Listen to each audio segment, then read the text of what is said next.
Assalamualaikum warahmatullahi wabarakatuh.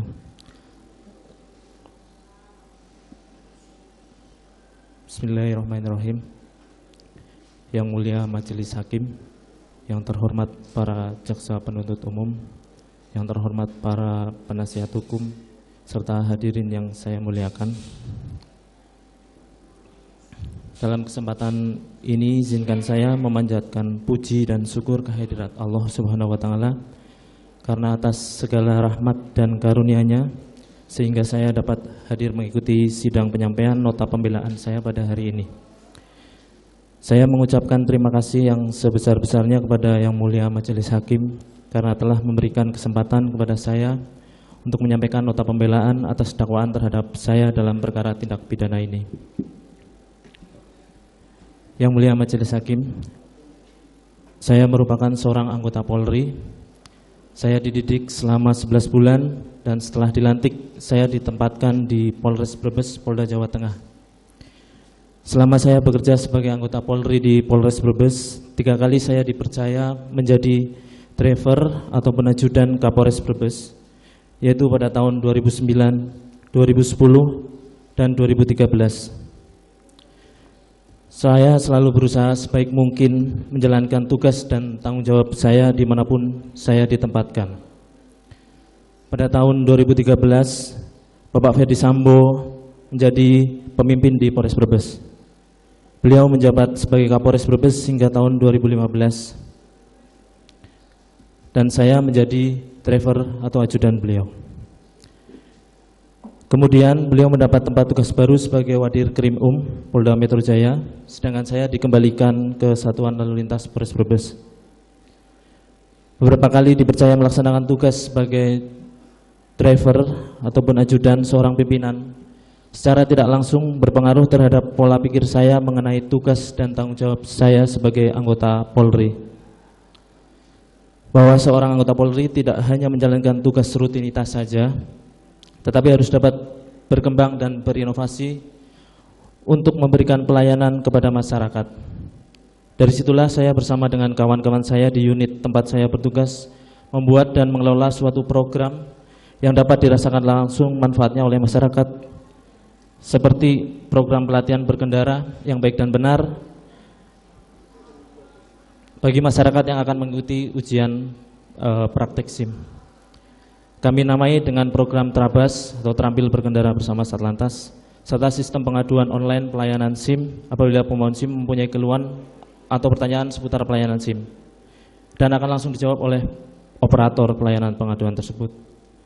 Selama saya ditugaskan di Satuan Lalu Lintas Polres Brebes, saya juga dipercaya sebagai operator penilaian sistem informasi pelayanan publik oleh Kementerian Pendayaan Aparatur Negara dan Reformasi Birokrasi tahun 2018, 2019, dan tahun 2020, operator penilaian survei kepuasan masyarakat dari LSM Gebrak tahun 2018, dan operator penilaian survei kepuasan masyarakat dari Lembaga Penelitian dan Pengabdian kepada Masyarakat Universitas Pancasakti Tegal tahun 2020. Selain itu, saya juga pernah mendapatkan reward sebagai penerima penghargaan atas dedikasi dalam tugas dan pelaksanaan pelayanan kepada masyarakat sesuai standar operasional prosedur pada tahun 2018 dan 2020.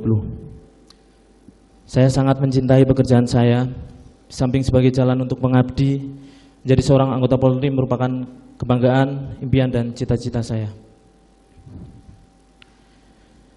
Saya bertugas di Satuan Lalu Lintas Polres Brebes sampai dengan tahun 2021. Kemudian pada tanggal 9 Februari 2021 saya mendapat surat perintah dari Polda Jawa Tengah untuk melaksanakan tugas perbantuan personel atau BKO pada Satuan Divpropam Polri yang kemudian ditugaskan menjadi ajudan dari Kadif Propam Polri saat itu, yaitu Irjen Pol Ferdi Sambo, SHS IKMH. Merupakan suatu kebanggaan tersendiri bagi saya yang saat itu hanya seorang anggota Polri di wilayah, dipercaya untuk menjadi ajudan dari pejabat utama Mabes Polri. Saya sangat berharap semoga semakin banyak wawasan dan pengetahuan yang bisa saya peroleh sehingga apabila nanti kembali ditugaskan di Polres Brebes dapat memberikan kontribusi bagi kemajuan Polres Brebes. Lingkungan kerja yang baru menuntut saya untuk segera beradaptasi dengan cepat. Ritme pekerjaan, tingkat kesibukan, Cara bertindak dalam mendampingi seorang pejabat utama Polri sangat berbeda dibandingkan pada saat saya menjadi driver atau ajudan Kapolres. Tetapi suasana kerja perangkat baik driver, ajudan maupun sipil tidak berbeda jauh ketika Bapak Ferdy Sambo menjabat sebagai Kapolres Brebes. Bapak Ferdy Sambo, Ibu Putri, serta putra dan putri beliau memperlakukan kami semua seperti bagian dari keluarga beliau sendiri. Beliau juga memperhatikan keluarga kami, kedekatan kami tidak seperti hubungan pimpinan dan bawahan. Tetapi meskipun demikian, kami juga harus sadar dan tahu ada batas-batas yang tidak boleh kami langgar.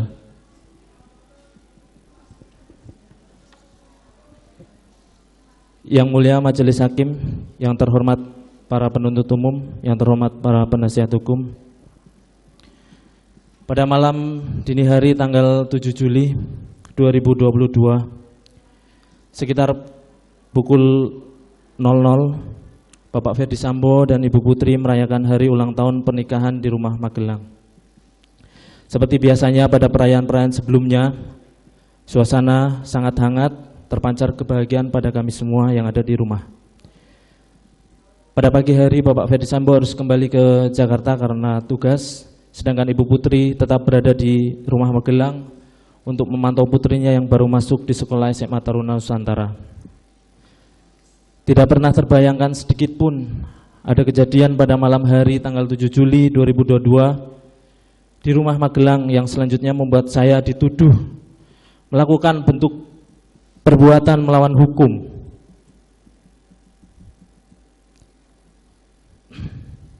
Sehingga membuat saya harus duduk di sini di hadapan majelis yang mulia untuk membacakan nota pembelaan atau pledoi pada hari ini.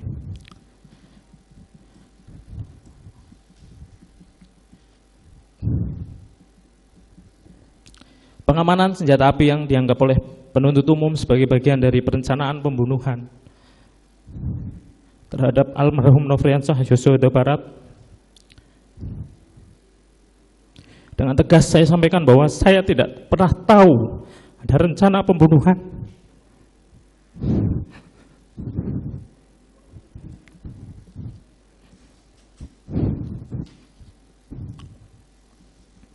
Apalagi dianggap sebagai bagian dalam rencana tersebut.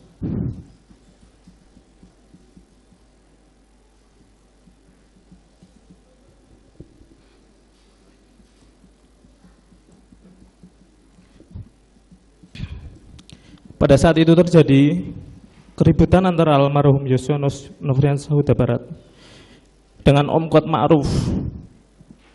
Yang berdasar cerita dari Om Kuat Ma'ruf sempat menggunakan pisau untuk mengejar almarhum Nofriansah Yosua Huta Barat.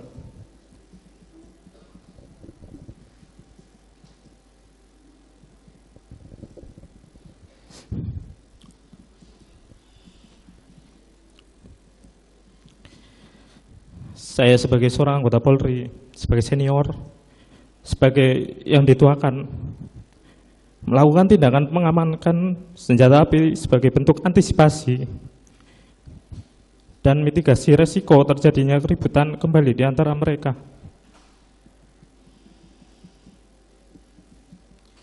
Upaya pengamanan terhadap pisau yang dipakai juga sudah saya lakukan malam itu. Dan tindakan pengamanan senjata api sudah saya sampaikan langsung terhadap almarhum Yosua. Saya sama sekali tidak mengetahui ada permasalahan antara almarhum Nofriansah Yosua Huta Barat dengan Ibu Putri.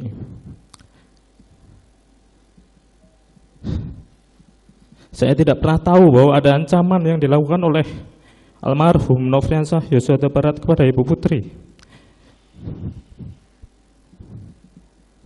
Selain itu, yang mulia Majelis Hakim,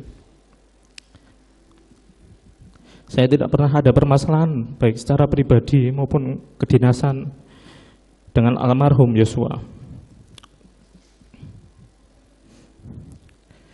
Dari keterangan saksi yang hadir di persidangan, tidak ada yang menyebutkan ada perintah terkait mengamankan senjata. didukung hasil pemeriksaan poligraf kepada saya dengan isu apakah ada seorang yang menyuruh mengamankan senjata milik Nofriansah Yosua. Yang saya jawab tidak ada dan sudah terindikasi jujur. Berdasarkan pada keterangan saksi Bapak Ferdi Sambo, Ibu Putri, Om Kuat dan Susi yang menyatakan mereka tidak mengetahui bahwa saya telah mengamankan senjata milik almarhum Nofriansah Yosua Huta Barat. Hal ini juga diperkuat keterangan yang termuat dalam berkas surat tuntutan yang dikemukakan oleh penuntut umum bahwa terdapat komunikasi antara Bapak Ferdi Sambo dengan Ibu Putri yang tidak pernah saya ketahui pada Jumat dini hari tanggal 8 Juli yang menyatakan bahwa Ibu Putri meminta Bapak Ferdi Sambo untuk tidak menghubungi ajudan atau yang lain dan menyatakan Ibu Putri takut apabila terjadi sesuatu yang tidak diinginkan mengingat almarhum memiliki senjata. Saya tidak pernah dihubungi oleh Bapak Ferdi Sambo pada tanggal 7 maupun 8 Juli 2022. Berdasarkan keterangan saksi yang sudah hadir dalam persidangan ini, termasuk saksi dari operator seluler, menyatakan bahwa tidak ada komunikasi elektronik antara saya dengan Bapak Ferdi Sambo. Hal ini juga dapat dikuatkan dengan melakukan pengecekan terhadap handphone milik Bapak Ferdi Sambo yang sudah disita.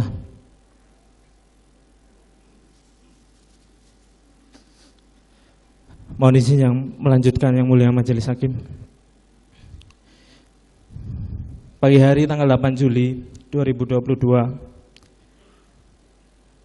saya diperintahkan secara mendadak oleh Ibu Putri untuk mempersiapkan dan ikut mengantar beliau pulang ke Jakarta. Sebagai seorang bawahan, sudah menjadi hal yang wajar untuk memenuhi tugas dari seorang pimpinan. Dalam hal ini Ibu Putri sebagai istri dari Kadif Propam, perintah yang disampaikan juga jelas, tidak ada kaitannya dengan tuduhan yang mengatakan saya sudah mengetahui dan menghendaki kemungkinan dilakukannya sesuatu terhadap almarhum Nofriansah Yosua Huta Barat. Setelah tidak ada hubungannya dengan perintah backup yang penuntut umum ambil dari keterangan setelah tiba di Jakarta. Perintah mendadak tentu mengakibatkan semua dilakukan secara terburu-buru, termasuk menurunkan barang-barang dan sekaligus senjata api yang telah saya amankan karena khawatir ada keributan lanjutan antara almarhum dengan Om Kuat Ma'ruf pada malam sebelumnya. Senjata tersebut saya letakkan di dashboard mobil LM bersamaan dengan meletakkan senjata steyr yang memang biasa diletakkan di mobil ibu. Selain itu memang almarhum Yosua sepengetahuan saya juga akan duduk di situ yang mulia, yang kemudian diasumsikan sebagai tindakan mengamankan senjata kembali dan respon dalam bentuk kehendak serta rencana yang saya sebagai judan yang terlatih untuk meluluskan dan mendukung kehendak Bapak Ferdi Sambo yang berencana meminta bantuan backup di Jakarta. Sekali lagi, penuntut umum memakai keterangan yang baru dikemukakan oleh Bapak Ferdi Sambo di Jakarta. Jika saya berniat untuk mengamankan kembali senjata almarhum Yosua Nofriansah Huta Barat, akan lebih masuk akal bagi saya untuk meletakkan senjata tersebut dalam tas tumi milik saya, sehingga senjata tersebut selalu dalam penguasaan saya. Tidak pernah saya menyampaikan kepada siapapun bahwa jangan sampai almarhum Nofriansah Yosua Huta Barat mengambil senjatanya kembali.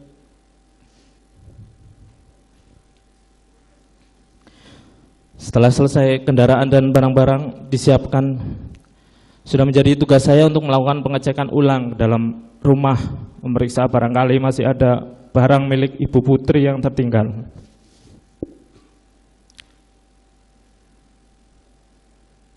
Ketika saya melakukan tugas tersebut, saya tidak tahu dan tidak pernah menyampaikan kepada siapapun tentang pembagian tempat duduk di kendaraan yang akan dipakai menuju ke Jakarta. Dalam berkas surat tuntutan selalu disampaikan bahwa almarhum Nofriansah Yosua Huta Barat harus selalu diawasi dan dikawal sejak awal berangkat dari Magelang ke Jakarta, pada saat berhenti di rest area maupun saat di rumah Duren 3. Tapi dalam berkas tuntutan tidak pernah menyebutkan perintah pengawasan dan pengawalan disampaikan oleh siapa kepada siapa, serta kapan dan di mana perintah itu disampaikan. Dimulai dari pembagian tempat duduk saat berangkat ke Jakarta yang tidak didukung satupun keterangan saksi atau bukti. Pada saat mampir di rest area tol untuk ke kamar kecil, dari keterangan saksi di pengadilan, sudah jelas bahwa saya yang meminta kepada Patwal melalui HT karena saya sudah ingin buang air kecil. Jika memang harus diawasi, maka semestinya saya tidak boleh melepaskan pengawasan saya ketika di Saguling saya dipanggil oleh Bapak Ferdi Sambo. Dari semua keterangan saksi tidak ada yang saya perintah atau saya minta tolong untuk mengawasi keberadaan almarhum Yosua di Saguling. Dan terakhir di rumah Duren 3, ketika kami tiba dan semua turun dari mobil serta terlihat di CCTV yang sudah diputar di pengadilan, saya tidak pernah sedikit pun selalu memperhatikan gerak-gerik dan keberadaan almarhum Nofriansah Yosua Huta Barat. Saya tidak segera masuk karena harus memutar balik mobil yang akan digunakan Ibu Putri kembali ke Saguling setelah hasil PCR keluar. Saya tidak mempunyai penglihatan super yang mampu menembus pagar rumah untuk memastikan keberadaan almarhum Nofriansah Yosua Huta Barat, sementara saya berada di dalam mobil. Dan sudah kita ketahui bersama yang mulia, bahwa di bagian depan rumah Duren 3 juga terdapat garasi dan pintu pagar yang dapat terbuka.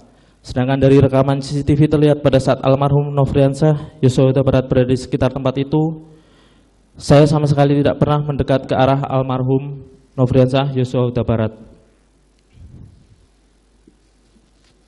Yang mulia Majelis Hakim, yang terhormat para jaksa penuntut umum, yang terhormat para penasihat hukum, dalam perjalanan dari Magelang ke Jakarta, saya sudah sampaikan kepada almarhum Nofriansah Yosua Huta Barat bahwa senjata miliknya ada di dashboard mobil LM.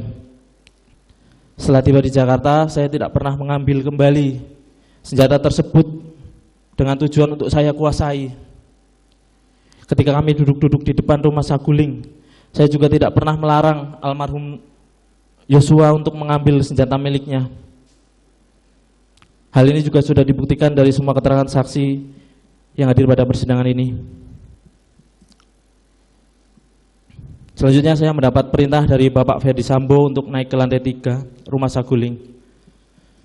Sebagai bawahan tentunya saya mematuhi apa yang diperintahkan oleh pimpinan saya. Saya tidak tahu apa maksud dan tujuan Bapak Ferdi Sambo memanggil saya waktu itu. Percakapan yang terjadi antara saya dan beliau tidak seperti apa yang dikemukakan dalam berkas surat tuntutan saya. Setelah Bapak Ferdi Sambo menyampaikan bahwa ibu sudah dilecehkan almarhum Yosua, beliau berbicara kembali kepada saya mau panggil dia, kamu backup saya, amankan saya. Kalau dia melawan, kamu berani enggak tembak dia? Dan saya jawab, tidak berani Pak, saya tidak kuat mentalnya. Permintaan yang saya tolak itu disampaikan secara runtut dan langsung, mulai dari panggil, backup dan amankan, serta jika melawan berani menembak atau tidak. Tidak pernah ada penyampaian akan memanggil kapan dan di mana. Serta tidak ada dan tidak pernah disampaikan ataupun diisyaratkan pula bahwa Bapak Ferdi Sambo mempunyai niat untuk membunuh almarhum Nofriansah Yosua Huta Barat. Ketika mendengar bahwa ibu sudah dilecehkan, hal itu sontak membuat saya terkejut dan bertanya-tanya, perbuatan sejauh apa yang sudah dilakukan oleh almarhum Yosua kepada Ibu Putri. Saya turun ke lantai 1 sambil terus memikirkan hal tersebut. Apa yang Bapak Ferdi Sambo maksud dengan pelecehan itu? Peristiwanya di mana yang beliau maksud? Perasaan saya berkecamuk antara bingung, cemas, serta takut. Apalagi pada saat menyampaikan hal itu Bapak Ferdi Sambo dalam keadaan menangis dan penuh dengan emosi. Dalam kekalutan tersebut saya menyampaikan kepada Richard bahwa dia dipanggil oleh Bapak Ferdi Sambo di lantai 3 tanpa tahu apa yang hendak disampaikan oleh Bapak Ferdi Sambo. Saya duduk di depan rumah Saguling, hati dan pikiran saya tidak tenang memikirkan perbuatan apa yang dilakukan oleh almarhum Yosua. Saya tidak pernah menyangka jika almarhum Yosua sampai berani dan tega terhadap Ibu Putri. Yang mulia Majelis Hakim yang saya hormati, sudah menjadi suatu prosedur dan kebiasaan bahwa setiap kembali dari luar kota wajib bagi keluarga dan perangkat Bapak Ferdi Sambo yang akan menetap untuk melaksanakan PCR dan isolasi. Ketika diminta oleh Ibu Putri untuk mengantar ke tempat isolasi, sudah sepantasnya saya sebagai bawahan menjalankan perintah tersebut.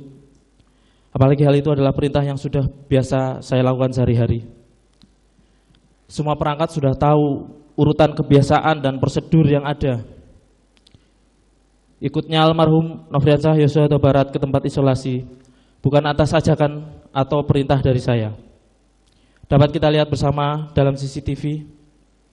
Pada saat Ibu Putri meminta saya untuk mengantar isolasi, saya sama sekali tidak ada interaksi dengan almarhum Yosua dan tidak ada keterangan saksi atau bukti yang menyebut saya mengajak almarhum Yosua untuk ikut ke tempat isolasi.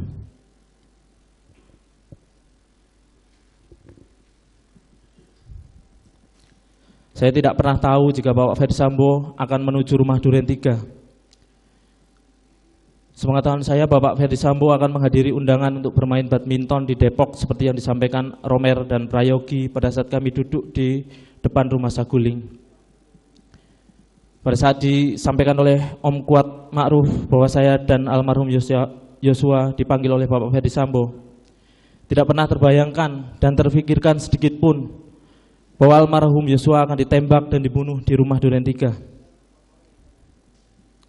Peristiwa penembakan terjadi begitu cepat. Ketika saya masuk karena dipanggil dan berjalan mendekat ke ruang tengah, saya melihat almarhum Yosua sudah berada di depan dari Richard dan Bapak Ferdi Sambo. Saya mendengar ucapan jongkok yang diikuti Richard menodongkan senjata kemudian menembak almarhum Yosua. Melihat kejadian tersebut membuat saya merasa sangat takut, kaget, dan panik. Saya mendengar suara Romer dan saya segera mencoba menghampiri ke arah dapur di mana Romer tadi terakhir saya lihat ada di sebelah karpot dengan tujuan untuk dapat memberikan pertolongan.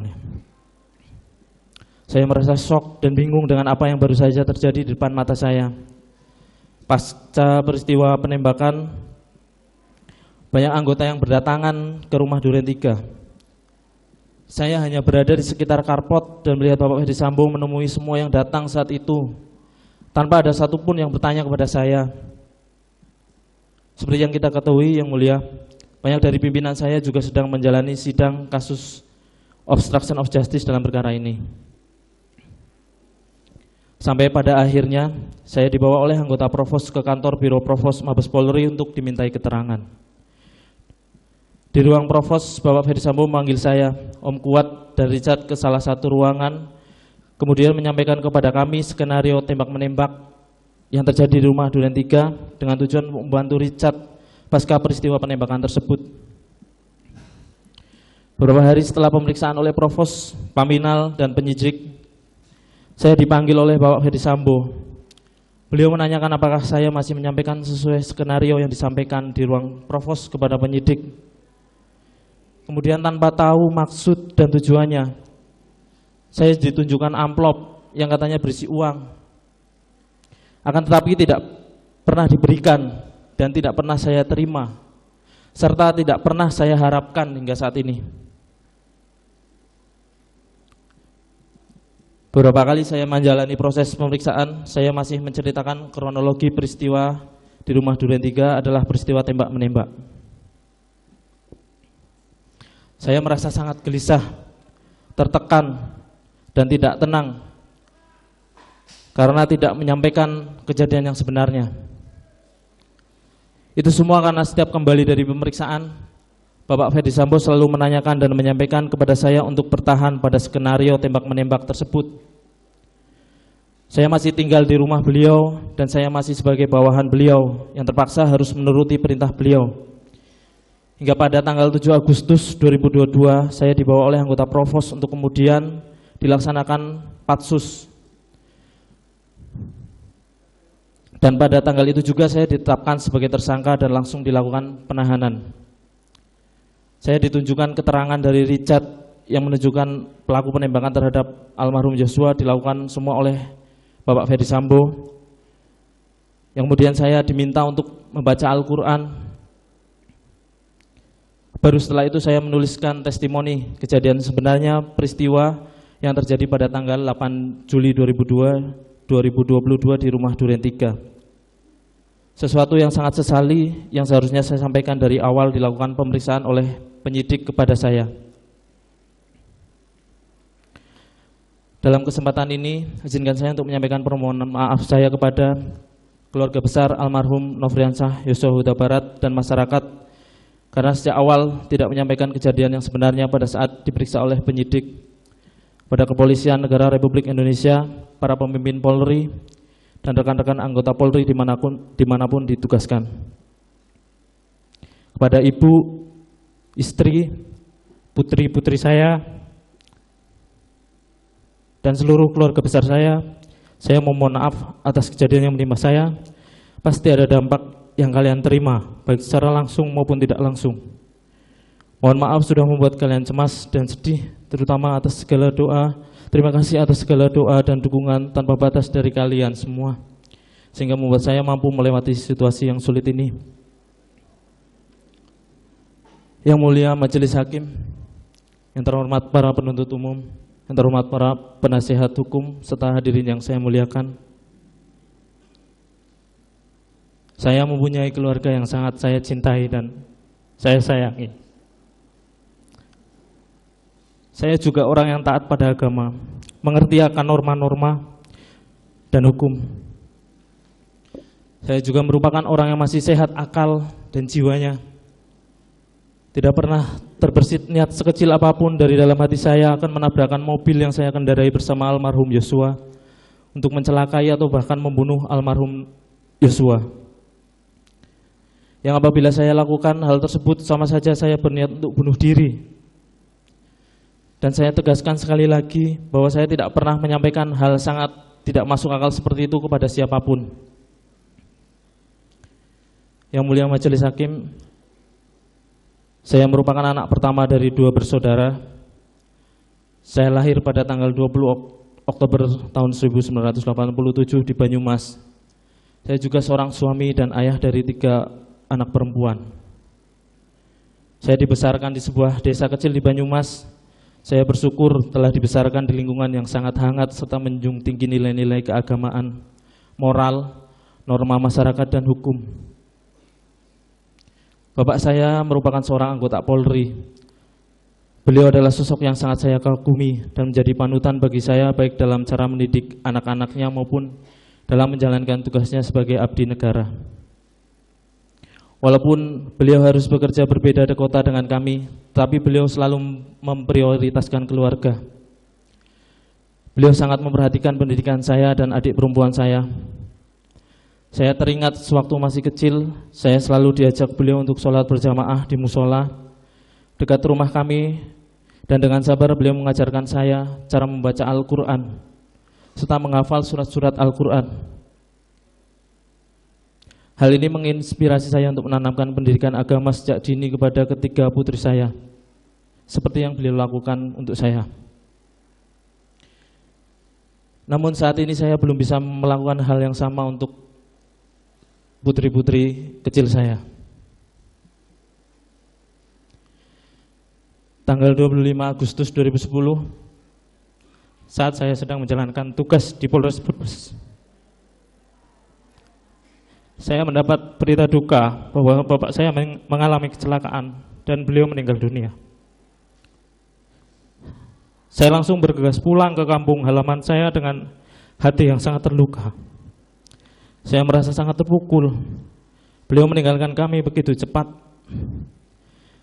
Tapi saya harus ikhlas karena saya percaya semua itu terjadi karena Allah lebih sayang kepada beliau. Saya selalu ingat pesan dari almarhum bapak saya bahwa berbuat baik harus dilandasi dengan rasa tulus ikhlas tanpa mengharapkan balasan apapun dari perbuatan yang kita lakukan. Jangan pernah berprasangka buruk terhadap segala sesuatu karena kita tidak tahu sebenarnya apa yang tidak kita ketahui. Sepeninggal almarhum bapak saya, ibu saya yang merupakan guru sekolah dasar harus membimbing saya dan adik saya seorang diri.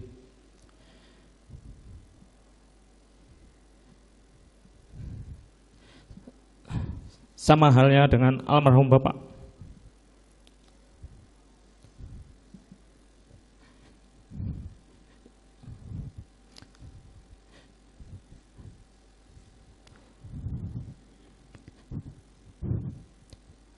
Ibu saya sangat menyayang saya.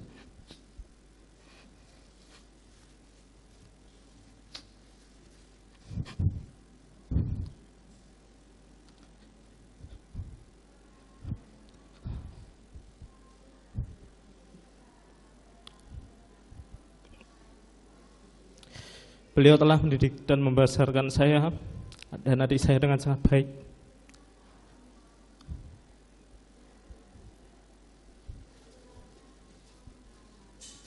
Beliau sosok wanita yang hebat, yang kuat, selalu berjuang dan rela mengorbankan segalanya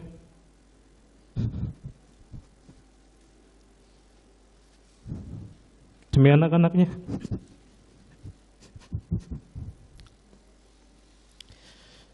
Beliau selalu mengingatkan kepada kami bahwa tempat terbaik untuk bergantung hanya kepada Allah Subhanahu wa Ta'ala. Saya percaya doa ibu akan selalu mengiringi langkah saya dan menyelamatkan saya dari segala musibah. Saat ini di usia beliau yang sudah lanjut harus menghadapi cobaan dan ujian yang sangat berat. Namun beliau selalu sabar, selalu ikhlas, selalu mengingatkan saya, menguatkan saya, dan percaya oh Allah akan memberikan pertolongan pada kami. Maafkan anakmu ini, Ibu. Sudah membuat Ibu mengalami semua ini.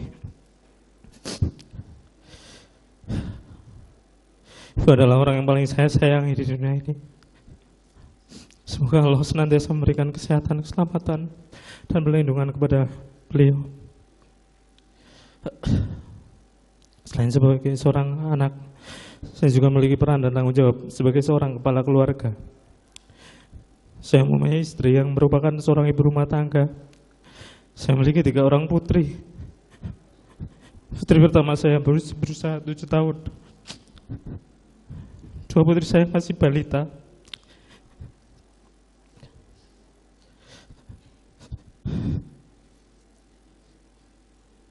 Saya yang merupakan tulang punggung bagi istri dan ketika saya berharap kepada Allah semoga selalu memudahkan saya dalam menunaikan kewajiban saya untuk memberikan nafkah kepada keluarga.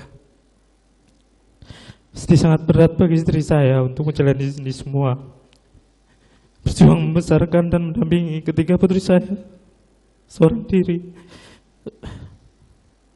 Terima kasih untuk istriku tercinta, selalu bersabar, kuat, tegar. Saya bersyukur memiliki istri soleh yang selalu setia, selalu ada untuk saya dalam keadaan susah maupun senang. Semoga Allah Subhanahu wa Ta'ala senantiasa menguatkan, memudahkan setiap langkah untuk ketiga putri kecil ayah yang selalu ayah rindukan. Maafkan ayah karena sudah sekian lama ayah tidak pernah pulang. Semoga kalian selalu ingat dan rindu akan ayah. Ayah berdoa agar kalian tumbuh sehat dan bahagia. Semoga ayah bisa selalu ada untuk kalian, melindungi, mendampingi, serta membimbing kalian dalam bertumbuh. Semoga ayah segera kembali bersama-sama kalian.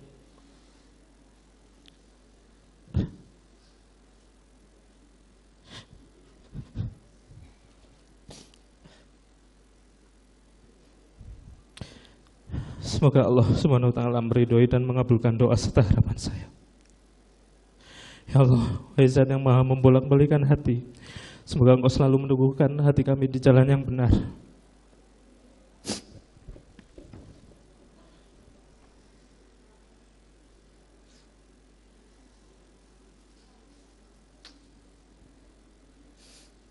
Yang mulia Majelis Hakim, yang terhormat para penuntut umum, yang terhormat para penasihat hukum, melalui kesempatan yang telah diberikan oleh Yang Mulia Majelis Hakim dalam nota pembelaan pribadi saya ini, saya ingin menyampaikan bahwa saya tidak pernah sedikit pun menginginkan, menghendaki, merencanakan atau mempunyai niat menghilangkan nyawa almarhum Nofriansah Yosua Huta Barat. Sama sekali saya tidak pernah mengetahui ada rencana pembunuhan terhadap almarhum Nofriansah Yosua Huta Barat. Saya tidak pernah melakukan perbuatan bersama-sama atau turut serta untuk menghilangkan nyawa almarhum Nofriansah Yosua Huta Barat. Jaksa penuntut umum meminta kepada Yang Mulia Majelis Hakim untuk memutus perkara ini. Demikian juga saya memohon kepada Yang Mulia Majelis Hakim untuk memeriksa dan memutus perkara ini secara adil.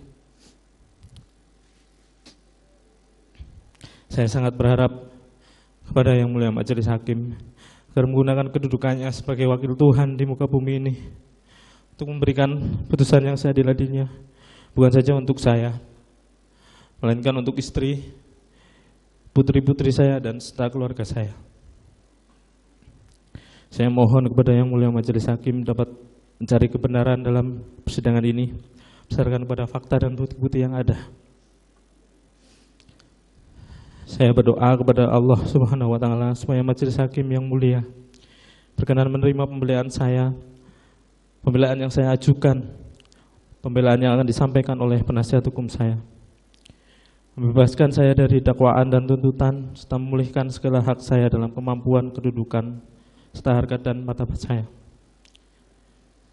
Demikian pembelaan pribadi saya yang saya sampaikan kepada Yang Mulia Majelis Hakim dalam persidangan ini. Dari Rutan Salemba, Cabang Kejagung, hormat saya terdakwa Riki Rizal Wibowo. Terima kasih Yang Mulia.